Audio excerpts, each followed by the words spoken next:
TV Câmara, a TV do povo de Natal.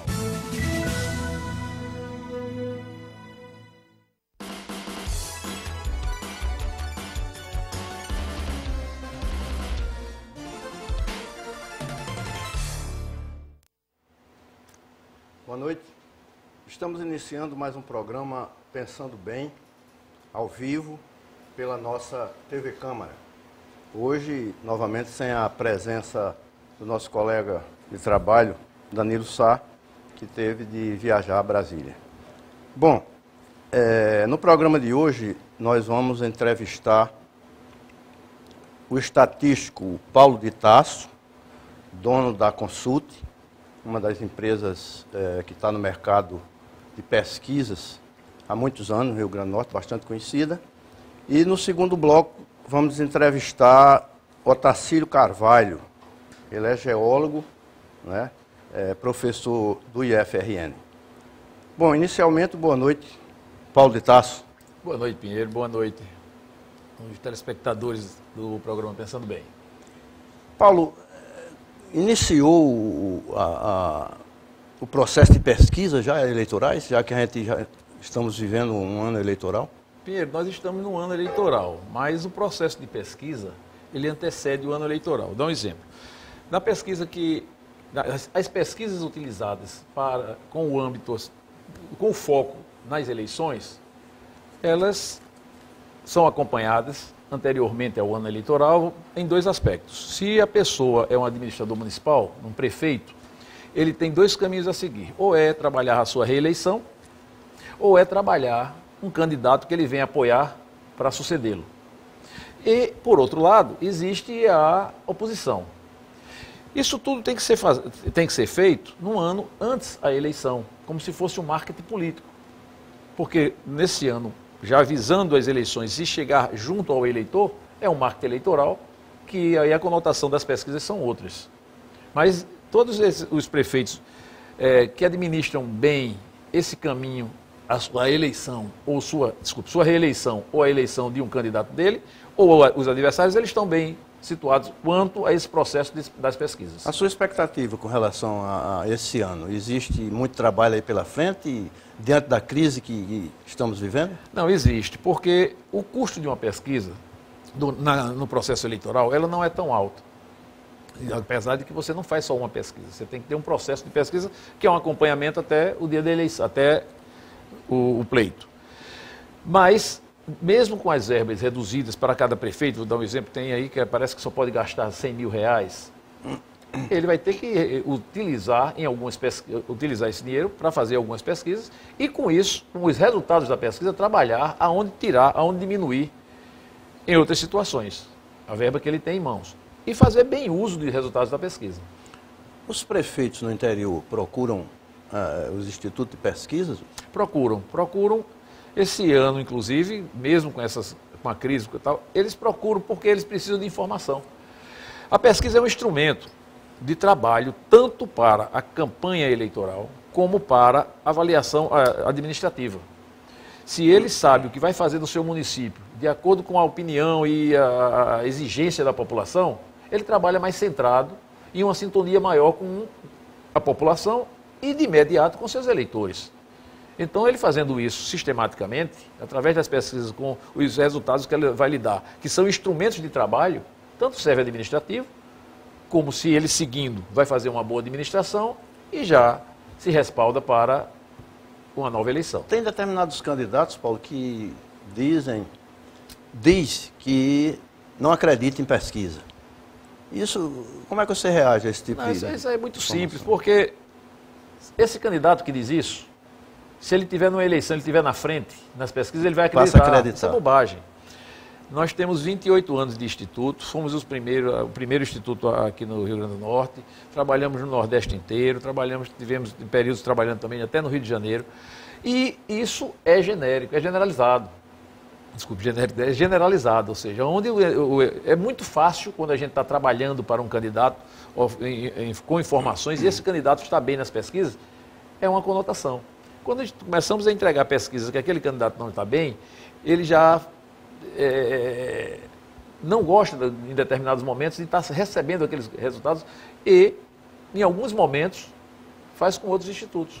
A gente vive uma situação de dificuldade, né? O país atravessa uma crise sem precedentes na sua história.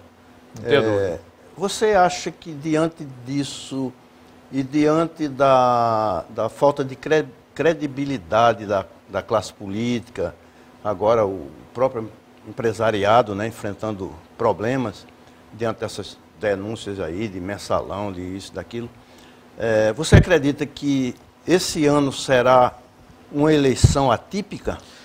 Olha, em que sentido? No sentido de que a população está arredia quanto à classe política.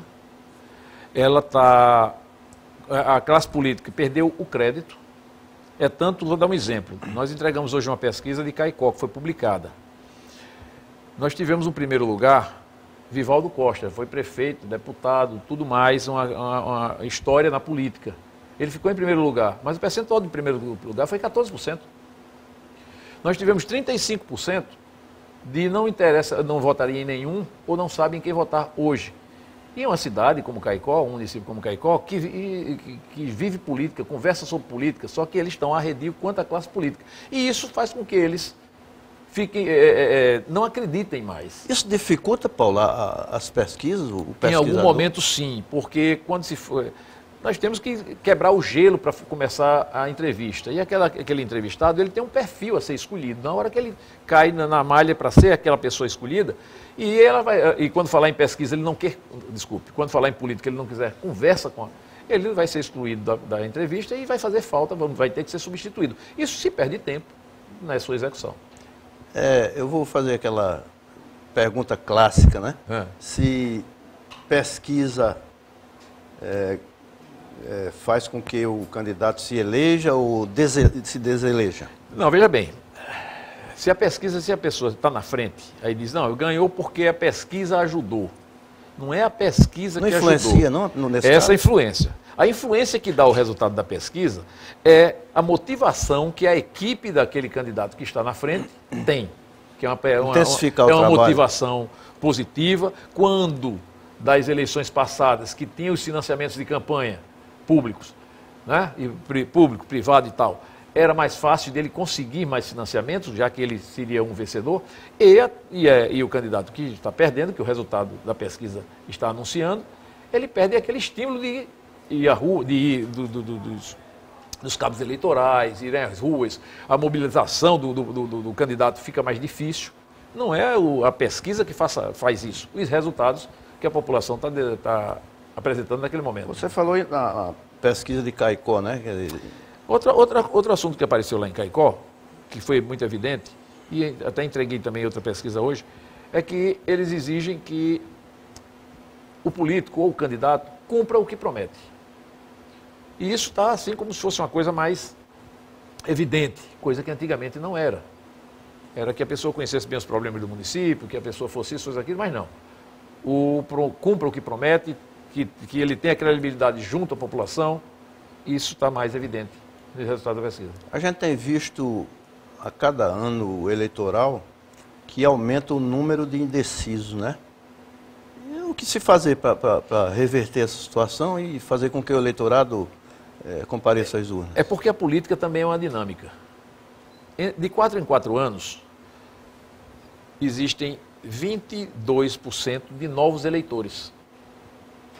Ou seja, a primeira classe de eleitores que vai até 24 anos, ela, em média, dá 23% a 24% a 25% do eleitorado total. Só que, daqui a 4 anos, são novos eleitores que estão chegando. Com um ano com notação, que vai ser muito mais difícil daqui para frente. Porque essa turma que está hoje com 15, 14, 16 anos, vendo esse discreto, vendo um país passando por uma crise imensa, que é uma crise também muito mais política do que econômica, e isso atinge a família, atinge o próprio aluno, o estudante, atinge a falta de emprego do amigo, do pai, do vizinho, sei lá. Essa população que daqui a 4 anos vai votar, ela vem muito mais arredia. Você acha que o Brasil está preparado para acabar com a eleição, o voto obrigatório? Eu escutei uma frase essa semana que não tinha caído a ficha. O voto não é obrigatório. A presença é. Mas você pode ir lá e votar não votar. Apertou um branco, verdade. Anulou seu voto. Né? Então, tem que distinguir bem isso aí. Você precisa dar uma presença para poder quantificar. Mas você não é obrigado a votar. E Natal, Paulo? Você tem alguma Natal tem... pesquisa aí? Não, nós vamos preparada? publicar uma pesquisa que já está na nossa programação. Nós temos 4 pesquisas divulgadas, uma foi hoje, a próxima vai ser Parnamirim, eu acho que no final da semana, Mossoró e Natal. O que está me surpreendendo é que nós já estamos montando esse questionário para Natal e chegamos a 12 nomes. Isso é bom ou ruim? Isso é bom. Por quê? Isso é bom. Isso é bom porque o eleitor hoje, ele não está ligado mais, nem influenciado pelo partido político. Porque ele desacreditou também no político. Os partidos sempre foram secundários no processo eleitoral. Exatamente. Né? Isso é histórico no Brasil. É histórico, até porque se eu abrir uma janela agora, como vai abrir, semana que vem, não sei se já abriram, já. o que você vê de político mudando de partido, É. então eles não têm aquela conotação partidária. E isso faz com que o eleitor venha hoje a dizer, olha, eu prefiro votar em fulano de tal, porque ele talvez não esteja ligado àquele grupo que está naqueles partidos tradicionais, e vamos ver o que é que pode acontecer. O maior número de candidatos democratiza e legitima mais o pleito, né? Não é isso? Isso. O que atrapalha aí é porque nesses 12 nomes, vou dar um exemplo, tem nomes que eles não estão na política hoje. E pelo processo eleitoral, eles não vão ter tanto tempo, ou seja, como se apresentar à população. Até porque no período foi diminuído o período de campanha política. Né? Diminuiu agora 15 dias. Então, isso fica mais fácil para quem já está na política e que já é conhecido na política. Mesmo que não seja aprovado pela maioria das pessoas. Mas também, como não tem outro para se apresentar, eles vão concorrer com alguma vantagem. Você tem alguma avaliação com relação ao governo, não? Não, saiu a de Caicó. Por hora só de Caicó. Só de Caicó. Parnamirim, tem alguma novidade? Temos até o final de semana. Parnamirim, não posso nem falar, porque vai ser feita entre esses dias, hoje, amanhã, depois. Essa pesquisa está passando em Parnamirim. Parnamirim tem quantos candidatos? 7 candidatos? 7 candidatos. Candidato apoiado pelo prefeito Maurício Marques e os candidatos de oposição, Deputado, né? Presidente da Câmara, ex-vereador, vereador. Tem uma turma boa. Um pastor. Como é que você, particularmente como cidadão, como você está vendo aí o desempenho do governo, principalmente no setor de segurança pública? O nosso? O nosso é o seguinte, não é o governo do Rio Grande do Norte. Eu acho que o governo de todos os estados está passando uma situação muito difícil devido ao governo federal. O governo federal tem os problemas econômicos dele, que priva também a economia dos estados. E com isso, faz com que o próprio governador aqui tenha que recorrer ao fundo de pensão para poder pagar a folha de fazer o pagamento dos funcionários, como também tem já acontecido em outros estados. Isso é muito ruim, porque vira uma cascata. Isso chega no município também. Essa semana mesmo, o prefeito de Florânia entregou o carro, porque ele disse que não tem como administrar. Anteriormente, o prefeito de Serra Negra já tinha feito a mesma coisa. Né? E isso pode acontecer com outros municípios. Você não acha que isso também... Tem a crise, a gente reconhece, mas não é também falta de uma boa gestão nas prefeituras, Paulo? Também. Porque a gente vê em algumas situações, em alguns municípios, que não apresenta os projetos que são necessários. Que diz, se você apresentar projeto e for correto, você tem a verba federal. E em alguns momentos, eu trabalho muito na Paraíba. Lá existe mais essa demanda financeira do que para o Rio Grande do Norte. E deve ser acontecendo essa situação. A Consulte está no mercado há muito tempo, né? 28 há vários anos, né? 28 anos. É um nome de uma empresa consolidado já no Rio Grande do Norte, bastante conhecida. Você, assim, nesse tempo todo de trabalho, de pesquisa e tal, você teria algum fato inusitado assim que aconteceu com a Consulte? Não. Isso é um trabalho eminentemente técnico, né? Porque nós trabalhamos também muito em pesquisa de mercado. O que ficamos satisfeitos nas pesquisas de mercado, que são mais aprofundadas, nós trabalhamos muito com o mercado imobiliário, né? Ter como ter dado tantas orientações boas, e através de tantas pesquisas, terem construído, acho que a metade desse prédio de Natal, né? E com sucesso de vendas. Sofre muita pressão assim, por parte das pessoas que encomendam as pesquisas? Não tem espaço para isso lá, não. Não tem, não. Lá, se tiver problema de pressão, a gente bota para fora, tira a pressão dele ligeiro. A gente já está praticamente no final do programa. Eu queria só que encerrar perguntando a Paulo como é que ele está vendo o Brasil, a crise que estamos vivendo, o governo do PT, né? Dilma Rousseff, Pinheiro, Lula. Nós vivemos, isso daí está notório. O que mais me preocupa é a falta de perspectiva. Não nossa, que a gente está vendo isso aí. A do próprio governo. Ele não tem perspectiva. E isso daí dá uma insegurança muito grande para o comerciante, para o empresário, para o pai de família que precisa daquele emprego. Isso daí é um descrédito muito pesado para a gente e vai ser muito difícil para a gente... Estamos chegando no final do nosso programa. Eu queria agradecer a presença de Paulo de Tarso. Não é? E certamente Paulo virá aqui em outros momentos, outros programas, né, para a gente falar sobre pesquisas, resultados de pesquisa, etc. Muito obrigado, Com Paulo. certeza, fica à vontade. Fica à sua disposição.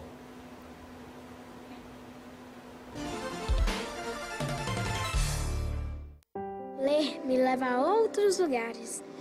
A leitura me desperta a imaginação e me leva a conhecer o mundo. Não importa o tamanho da sua escola, o importante é que você tem professor onde você possa desenvolver o aprendizado. A minha escola é pequena, mas eu gosto muito, muito dela. Conte o que pode melhorar na sua escola. Participe e acompanhe a escola pública. Escola pública de qualidade. Aqui a gente aprende.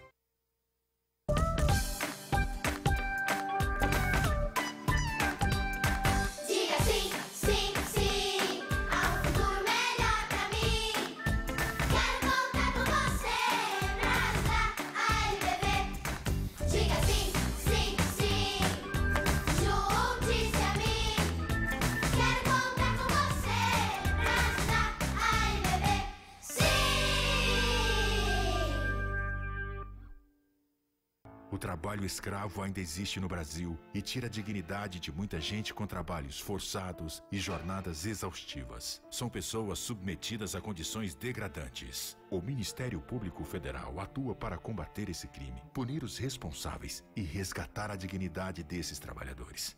Vamos juntos combater o trabalho escravo e limpar essa mancha da nossa sociedade. Ministério Público Federal. Seu direito, nosso dever.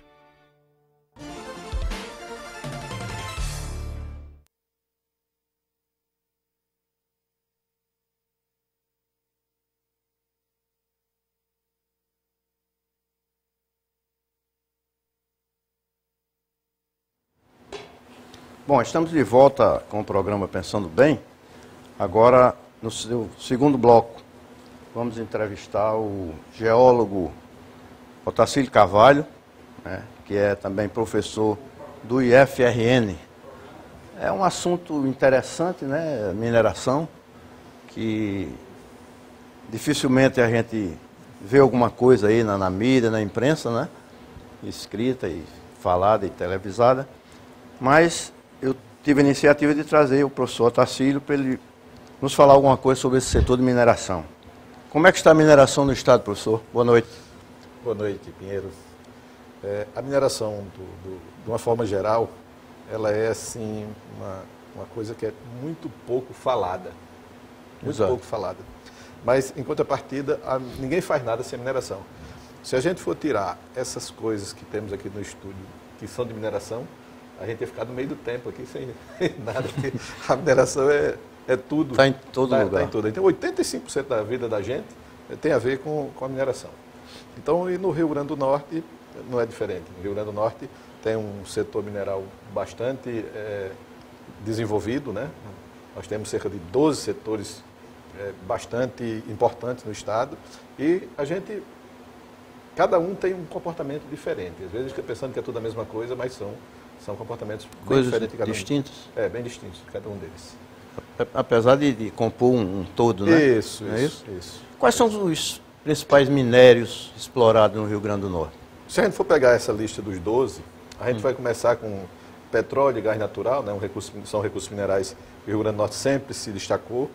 Tem o sal marinho, que o Rio Grande do Norte é o maior produtor de sal marinho de todo o Brasil. Tem xelita, tem água mineral, tem ferro e ouro, tem calcário para a indústria cimenteira, tem gemas, tem material para a construção civil, tem a cerâmica vermelha, que tem Areia. a cerâmica vermelha que tem uma distribuição muito importante no Rio Grande do Norte, quase 200 empresas produzindo lá no interior. Tem areia, brita, conglomerado, que são usados para a construção civil direto. Então, é um setor realmente bastante abrangente e que gera muitos empregos lá no interior. Daí a importância dele, a importância de gerar emprego no interior. Fixa o homem. Fixa no interior, né? É um gerador de riqueza. E o ferro, professor? Falou-se muito de ferro, me parece que é em Jucurutu, né? Isso. E descobriram aí umas Nós jazidas. temos jazida de ferro em Jucurutu e temos também em Cruzeta. Mas essas jazidas de ferro são pequenas para o porte que o mercado mundial exige. E como houve uma queda de produção, uma queda no preço do ferro, pra você ter uma ideia, o ferro já chegou a $160 a tonelada. Hoje está beirando os $45. Então tirou esses pequenos empreendimentos todos, do mundo todo, fecharam, ou ficaram como que hibernando, esperando que o momento melhore para explorar. No Rio Grande do Norte, como é que está? Nós temos, para você ter uma ideia, temos cerca de 250 áreas sendo pesquisadas para ferro. E temos duas que viraram jazida, essa de Cruzeta e a de Jucurutu. E hoje não está exportando, elas produzem ferro para a indústria cimenteira. É um ferro de baixo teor e que atende aqui todas as indústrias cimenteiras do Nordeste, essas duas empresas. Fora o ferro, mas o ferro está sendo exportado, não? Não, exportado não. Está sendo explorado e vendido aqui dentro do Nordeste mesmo para a indústria cimenteira que usa ferro na constituição do cimento. Além do ferro, que outro minério? Bom, a gente tem o sal, por exemplo. O sal, ele tem um potencial de exportação muito grande, né? E nesses últimos anos houve um aumento na produção de ferro, de sal. Nós tivemos agora, nesse último ano, cerca de 2 milhões de toneladas de sal exportada do Rio Grande do Norte, pelo porto lá de Areia Branca, pelo porto de Areia Branca.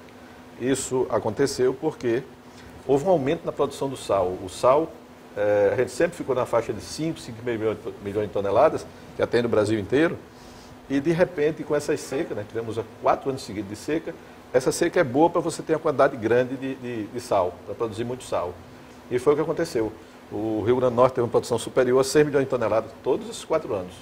E agora ficou procurando o que fazer com esse sal, né? O que é que vai fazer com o sal.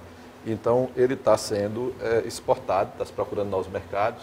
Ele é exportado hoje para a África e para os Estados Unidos. O sal? Ele, para o caso da África, vai direto para a alimentação. Mas para os Estados Unidos, ele vai mais para a indústria de degelo, né? Você vai usar na nevasca, né? Para descongelar as pistas, as estradas do estado. E um pouquinho é também usado na indústria. O número de pessoas empregadas no setor salineiro é representativo no Rio Grande do Norte? É bastante representativo. A gente não tem esse número exato, né? O setor salineiro, ele fala que são cerca de 12 mil pessoas que trabalham hoje no sal, na indústria do sal. A gente não tem esse número com exatidão, mas é um número bastante expressivo, sim. E é um setor que tem ele tem uma participação muito grande no PIB do Rio Grande do Norte.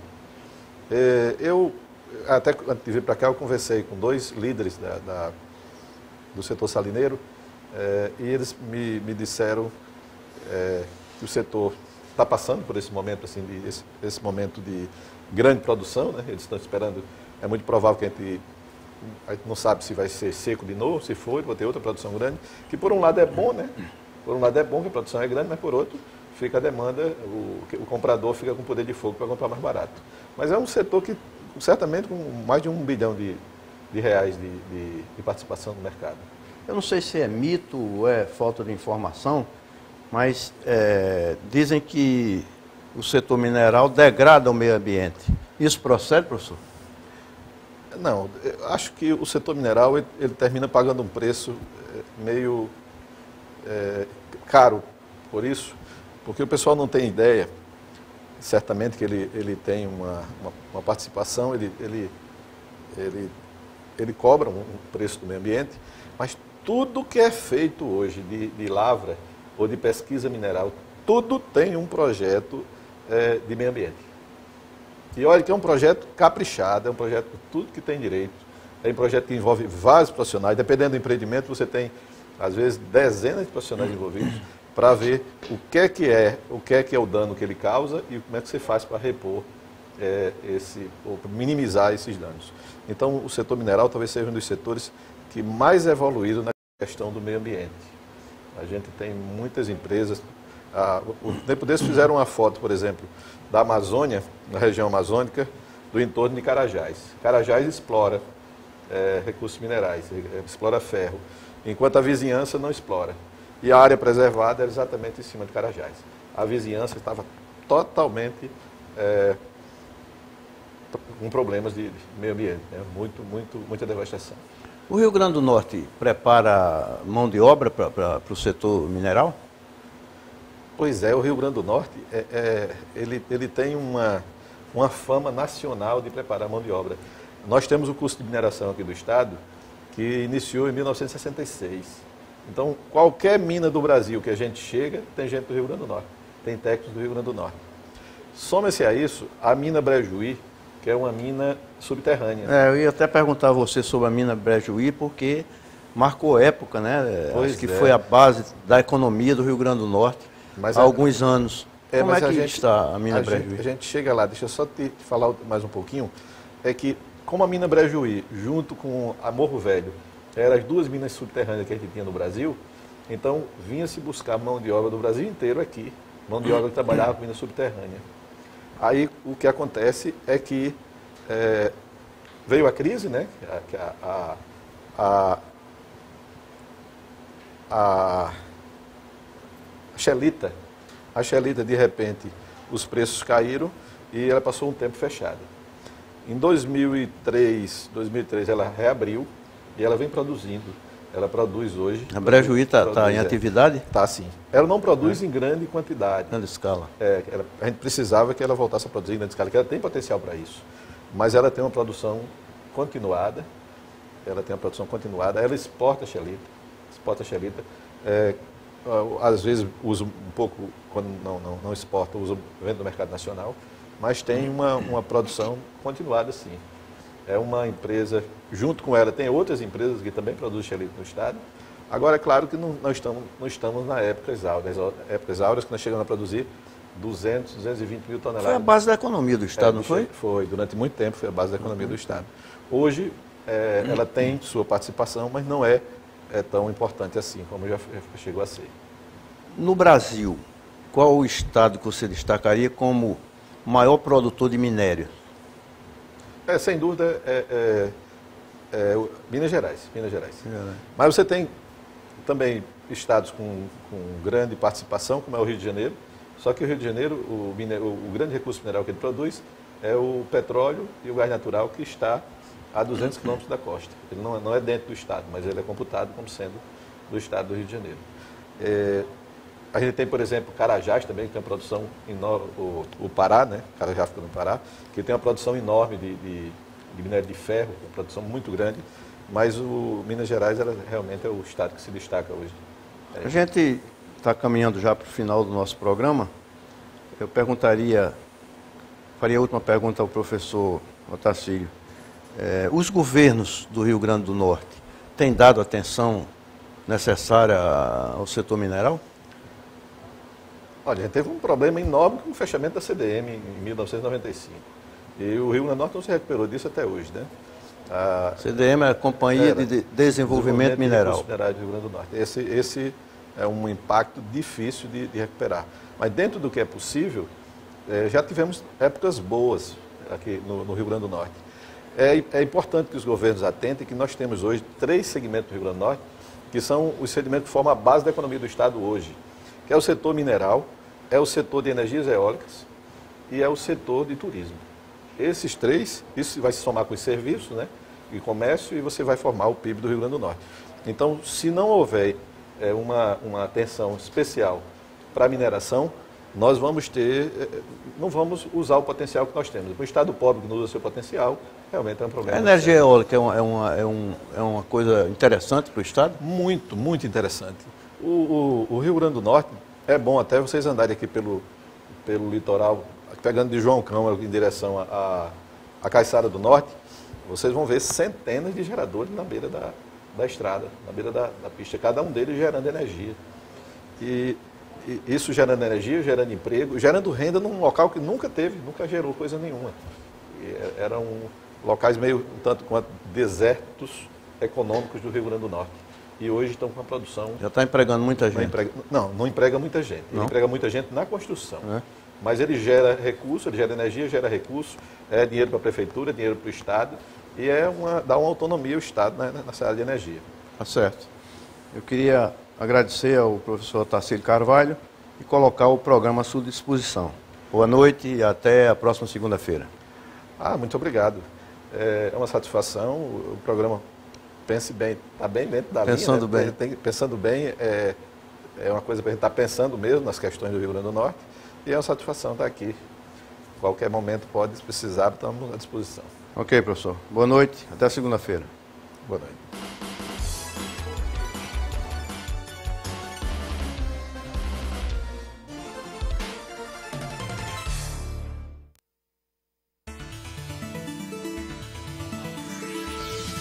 TV Câmara, a TV do povo de Natal.